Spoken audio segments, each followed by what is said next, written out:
Alright guys, how's everybody going? So today I want to talk about the elderly during and after SHTF or without rule of law. And everyone, you got to remember that the elderly are people as well. And they have their needs, and likely they won't be able to take care of themselves without help. Now, it's not the same for everyone. There's some older people out there that can handle their own, and good on them. But there's others that won't be able to. Now, some people might abandon their elderly family. I don't know how many of y'all will or would. I think it comes down to ethics at that point. I'm saying, what I would say is you should definitely, if you have elderly that you're taking care of right now, you're going to want to have to take care of them after or during SHTF and WROL as well. Now, during it and after, or if it doesn't get any better, a lot of elderly are on medications that you're going to have to provide for them if you're going to take care of them.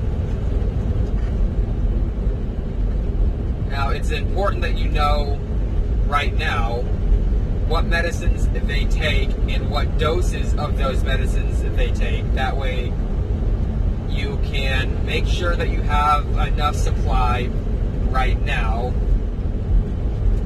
and you can make sure that you will be able to find more of that medicine in the future. So let's say the grid goes down and it's a Mad Max scenario, the Walking Dead kind of scenario. You know, everyone's basically fending for themselves. You're going to want to be able to find what kind of medicines they need. And you're also going to want to know when it's safe to use it and when it's not safe to use it, as in expiration dates. Now, I know some medicines you can use after the expiration date, and there's some that you really shouldn't.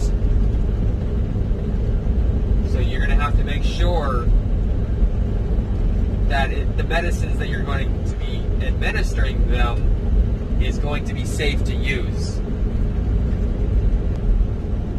Now, as unfortunate as it is for me to say this, if the person that you're caring for currently right now relies on the grid to stay alive or stay healthy in general, such as someone who might be on ventilators or someone who might rely upon machines to monitor them, anything like that, they're likely not going to survive very long if it's a grid down scenario. And there's a lot of people out there, like for instance in nursing homes, that will likely not make it during an SHTF or without a rule of law.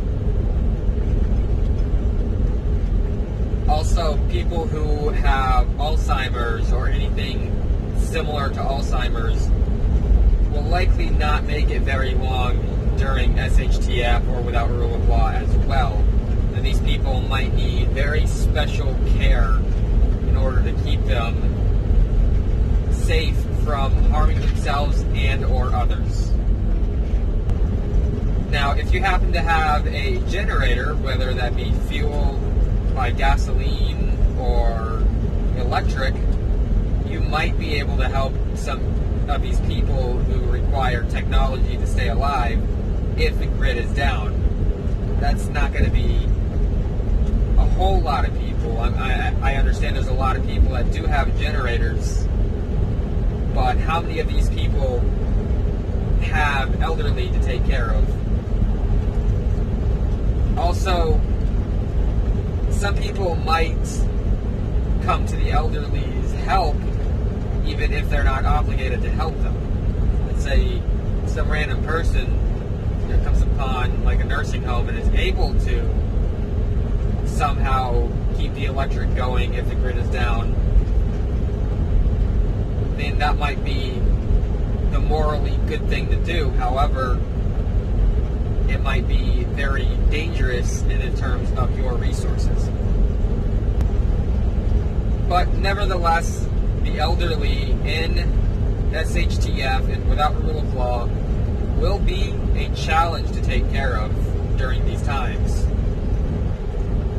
However, we all have to remember that they are still people too, and one day, if we're lucky, we'll make it to be their age as well, and treat others the way you'd want to be treated. So think about it. Think how you would want to be treated in your old days. And if you were drawn into SHTF, you'd want to be treated with dignity and respect. You wouldn't want to be abandoned. No, that's going to do it for this one. Y'all have a good one.